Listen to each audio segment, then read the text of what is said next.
Hello and welcome to the unit Play as Pedagogy.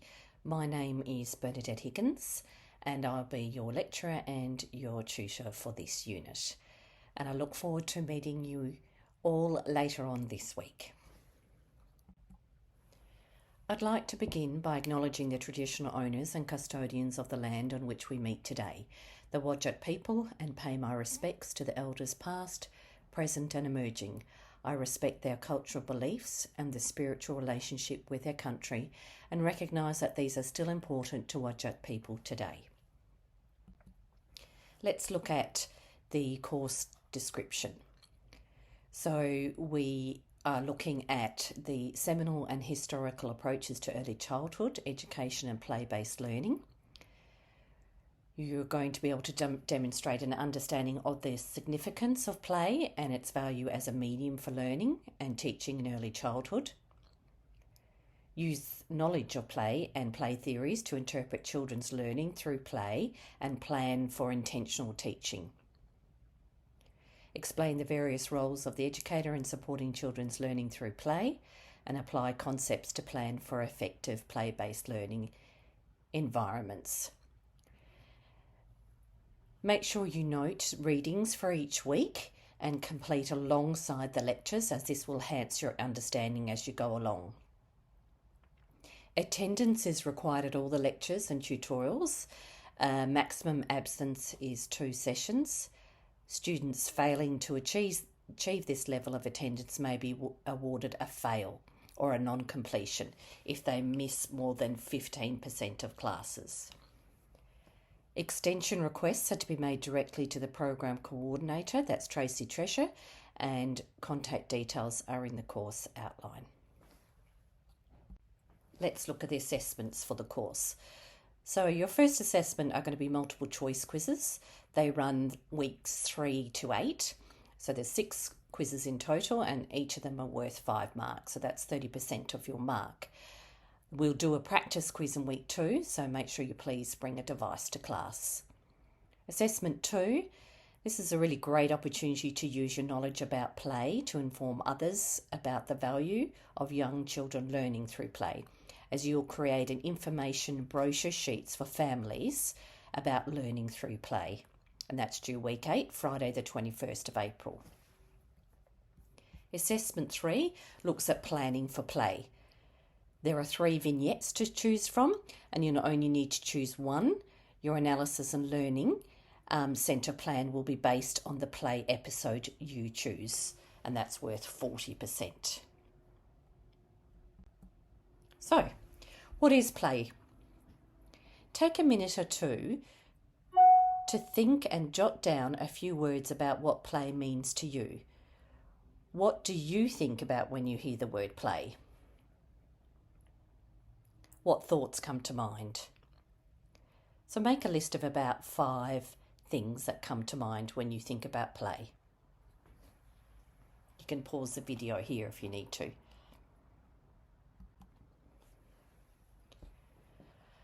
Here are some children engaging in what we typically call play. Have a look closely and what can you see happening? What do you see in each of those pictures?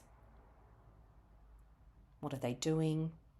Expressions, actions, physicality, things like that. Look closely at each picture.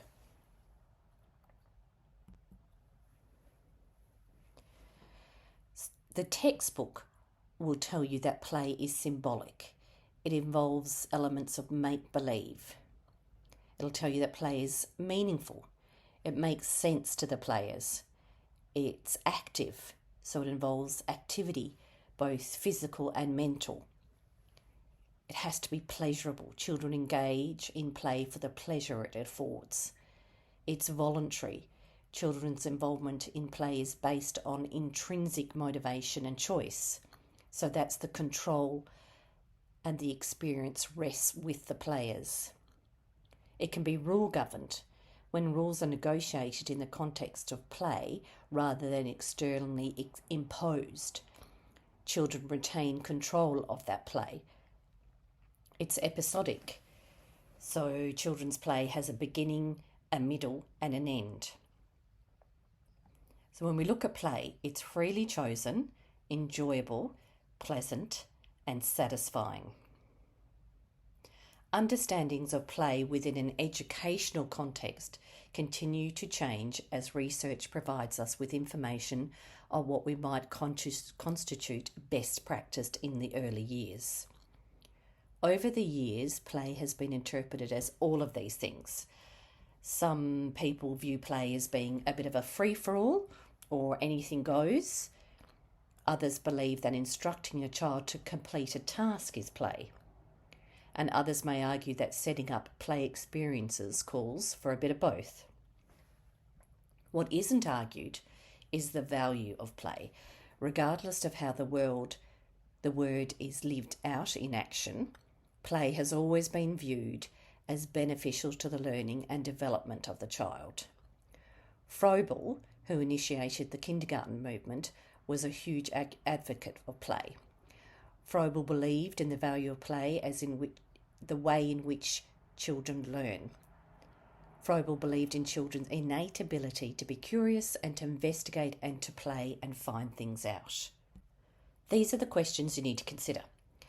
What do you understand about play? Do you value play? Could you defend play in your early childhood classroom? What do curriculum documents and frameworks have to say about play? All of these are going to be important moving through this unit. And as educators in early childhood classrooms or centres, we must be able to articulate about play. You might have heard people say that early childhood, well, all you do is play. Is that what you're going to think about? If that's the perceptions of the people you're accountable to, how do you explain about play and how crucial it is? First of all, as educators, we need to be on the same page, giving the same message, and our curriculum documents will help with this. So why play? What do children learn through play? We'll discuss this further in this week's tutorial. So we're going to look at classical theories of play, contemporary theories of play, developmental perspectives of play, and types of play. Understanding classical and contemporary theories of play helps with our interpretations of play, which we do begin to look at shortly. There are many theoretical explanations of play. Play can be traced back to the Greek and Roman times. Classical theories derive from the late 19th century. Classical theories of play seek to describe and philosophise about play. Our first one looks at surplus energy. And this theory of play believes that play is used to blow off steam. That is just about using up our leftover energy. Play, therefore, is not essential for development and in a sense serves no real purpose. This theory does not explain why people with little energy still play. You might see it used in schools for school-age children. Watch them before recess and lunchtime. They need to use up energy. Recreation play, or theory. That's going to be the opposite of surplus theory. Recreation theory views play as therapeutic. It restores energy by allowing us to do something we enjoy. It's not work. We play because we need to relax from the stresses of our daily life. But some people don't lead stressful lives, and play can be just as exhausting as work. It can also be competitive and stressful. Instinct practice theory suggests that play is inherited and that children will engage in behaviours and activities instinctively. Play is a preparation for later life, which this has been widely criticised as it doesn't value play as and of itself. Children may practice what they see adults do, but they cannot know what's going to happen in the future. A contribution of this theory is the focus on the link between play and cognitive development. Looking at recapitulation. In play, children relive the history of the species. So it relates to play, to instinct. For example, play fighting, rough and tumble play, hide and seek, chasing and shooting and throwing games. Play is not seen as an activity that develops future skills, but rather that it serves to rid the primitive and unnecessary instinctual skills carried over by heredity. Catharsis it's a Greek word which means to cleanse and purge. Play represents an attempt to resolve conflicts when the child really doesn't have the means to do so. So it's an expression of emotions that are otherwise contained. They act these out in a socially acceptable way. We play because we need to express disorganised or painful emotions in a harmless way. Children may reenact their punishment, like scolding and telling off a doll. The classical theories that we've just looked at provide significant contributions to the way on which play has been understood over the last 100 years. Classical theories have been focused on describing the play and philosophising about play. So let's look at the more contemporary theories of play. The theories generated after 1920 have been described as the contemporary theories of play. Contemporary theorists are more concerned with the role of play alongside development, so how play and children's development are connected. It's important to have an understanding of classical theories when looking into the contemporary thoughts. Play has been studied by scholars for over 200 years, so the difference between classical and contemporary theories is a difference in intent and purpose. So no single theory can explain all play. Many of the early theories of play viewed play as useful for physical development. Lack of play in today's society may explain some of the issues we have with obesity. And more recently, play has been found to be beneficial for the cognitive, social, emotional, and physical development. Let's look at psychoanalytical. That's based on the work of Freud. Play allows children to act out their emotions, to control events that they might not be able to control in reality. To make sense of situations, might be moving house, someone dying. The child's motivation is to seek pleasure and avoid pain. The pleasure principle is the primary motivator for play, and these are linked to Erikson.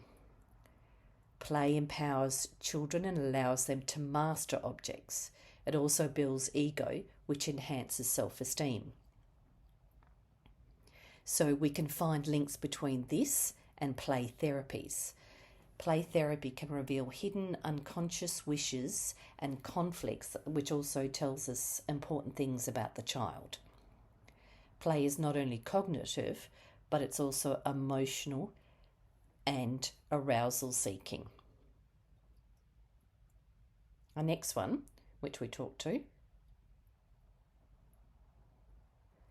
is the arousal seeking, and it derives from early behavioural theories. Play develops as a behaviour that occurs as a result of a biological adaptation. It assumes people seek out stimulation through our senses, through sensory experiences. So cause and effect, seeking experiences that will arouse the senses. Looking at metacognitive, this play occurs as a framed event where all involved have a shared understanding that it is play. Play frames involve a shift from reality to pretend with a focus on the specific role of communication and context within play. This communication, which occurs during play, communicates messages within the play frame that do not occur outside play. So it's really let's pretend. It's about let's pretend to do something. It's also strongly linked to cognitive development. Our next more contemporary theory of play is constructivism. So children learn by actively interacting with their environment. Piaget and Vygotsky make clear links here in terms of children's understanding, problem solving, making sense of the world. Piaget believed that play was for pleasure, and while it allows children to practice things they'd previously learned, it did not necessarily result in new learning. That's a good distinction. Vygotsky, on the other hand, believed that play allows children to practice things they previously learned and also learn new things. He believed that play not so much reflects thought, as Piaget suggests, as it creates thought. Not reflects, creates. Vygotsky also believed that supportive guidance from adults can create a scaffold for children's learning, essential for moving children to higher levels of cognitive development. Play creates the zone of proximal development.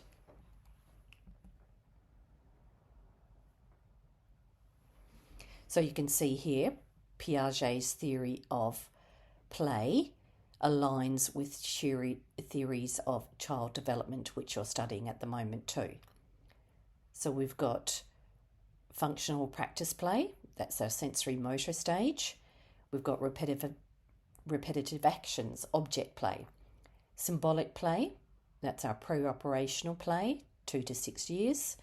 We've got mental representation and pretend play, so that's the symbolic representation. And then we move to pre-operational to concrete operational, 6 to 11 years. That's when you have games with specific rules and fairness.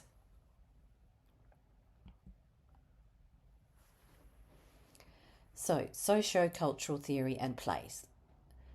Vygotsky was a socio-cultural constructivist.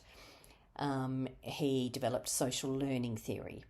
He looked at the role of language in learning, and also looking at private speech and as we talked about, the zone of proximal development. Then we had our social cultural theory and play, and that's Bruner.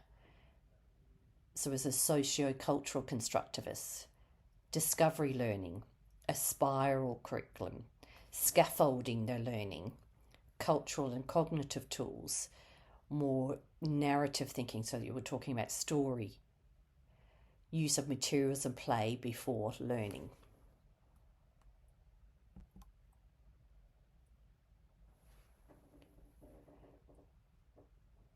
Here they are here, the developmental and social categories of play. Have a look through those and pause the video.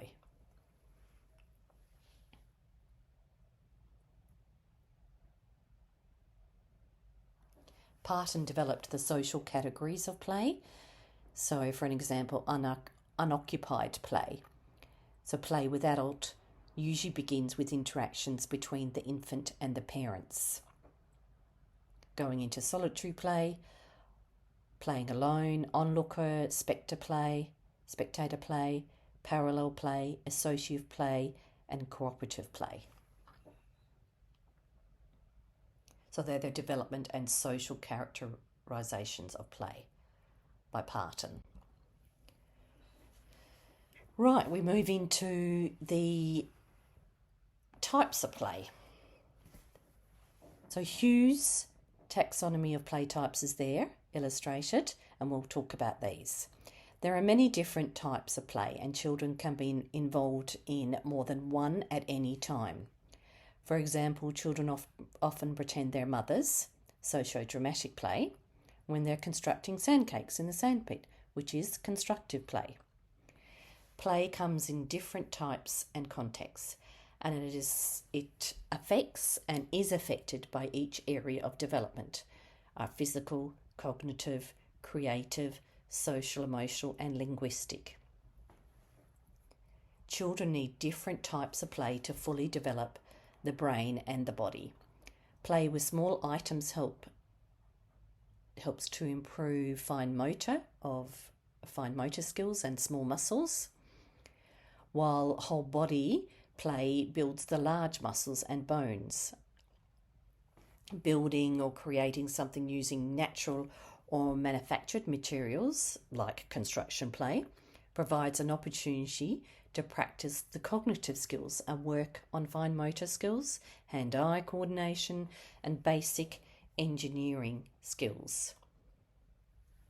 While children may show preferences for one type of play, it's important that they experience and are exposed to a variety of play types to support their learning and development. So our large motor and locomotor play. This involves exploring movements and ways to combine movements: running, climbing, sliding, dancing, swinging, jumping, moving through an obstacle course, and other types of movement. We all know about rough and tumble play, so it involves chasing, wrestling, playing and play fighting, spinning.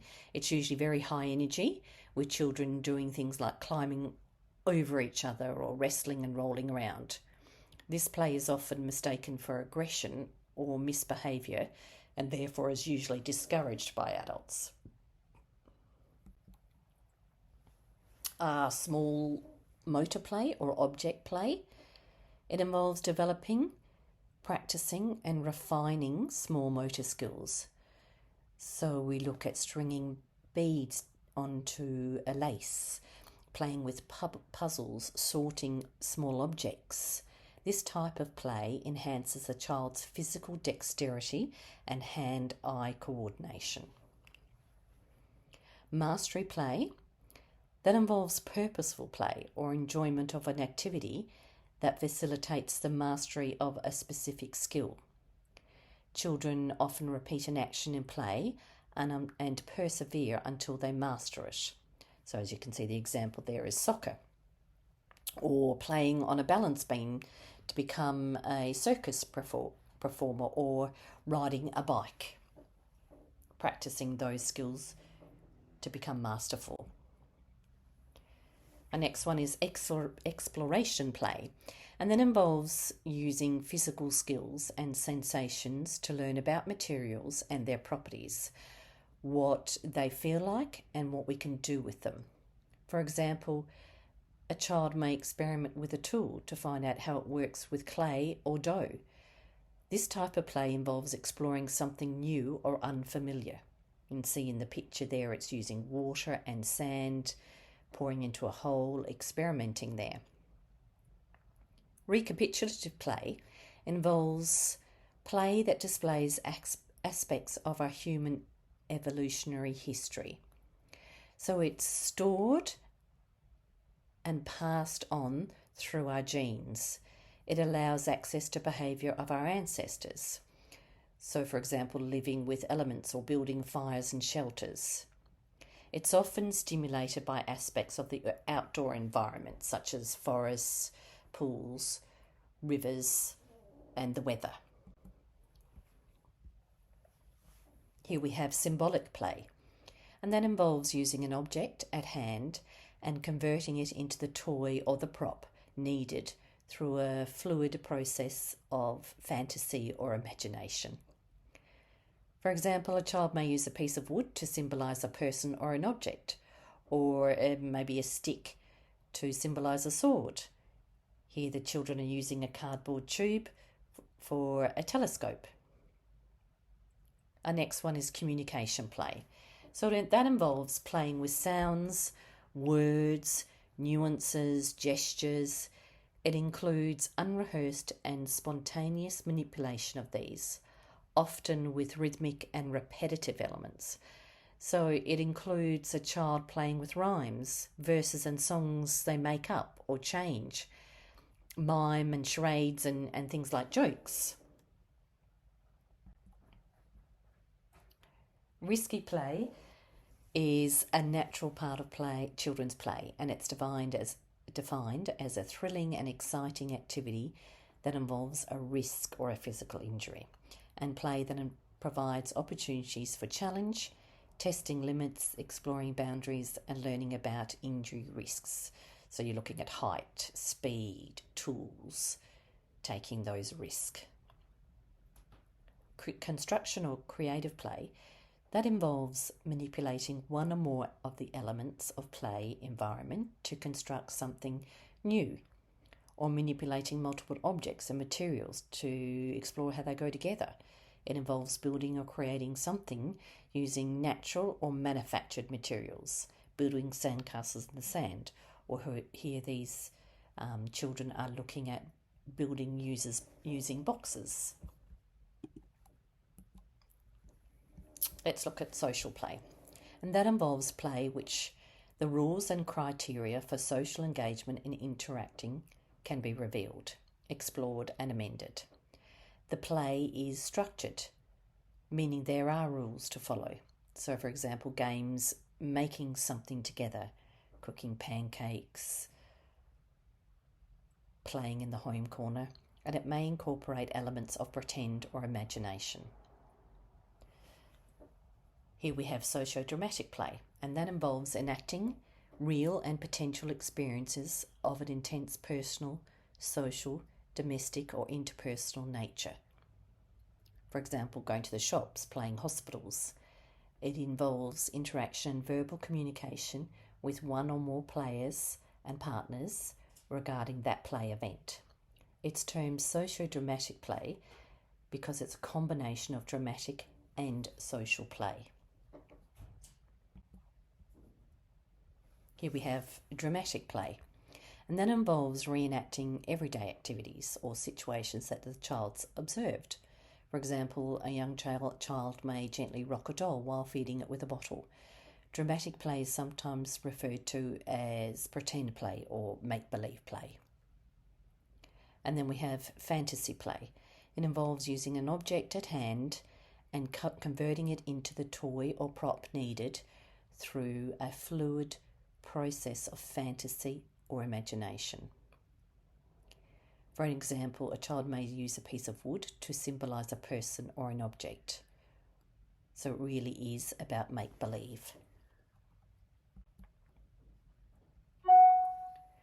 Narrative-based play or imaginative play. It involves fantasy and imagination. You can see there that they're under the trees, using the natural environments, possibly playing fairies, who knows. Role play. It involves exploring ways of being, although not normally of an intense personal, social, domestic or interpersonal nature. For example, a child may sweep with a broom or drive a toy car during play.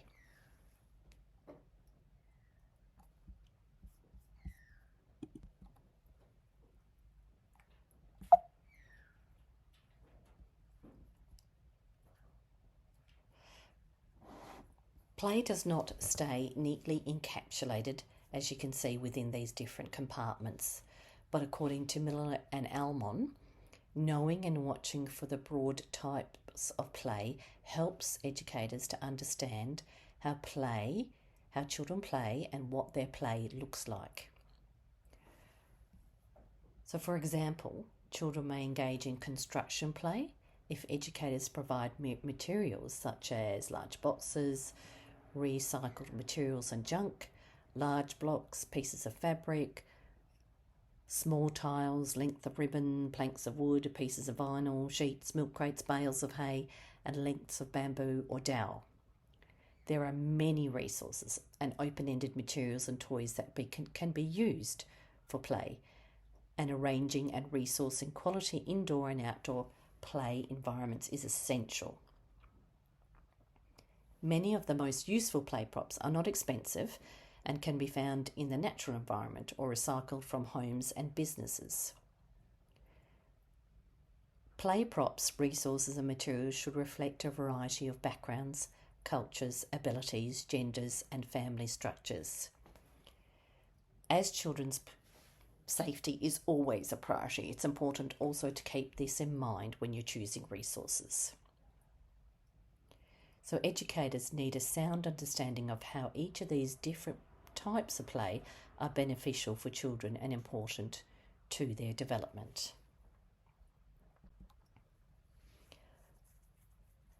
Our final thoughts. Your personal view about play and your knowledge about children's development and learning will influence the quality of the play environments and experiences you provide for children, and will ultimately impact how and what children learn in your care. It will affect the quality of the provisions made for play.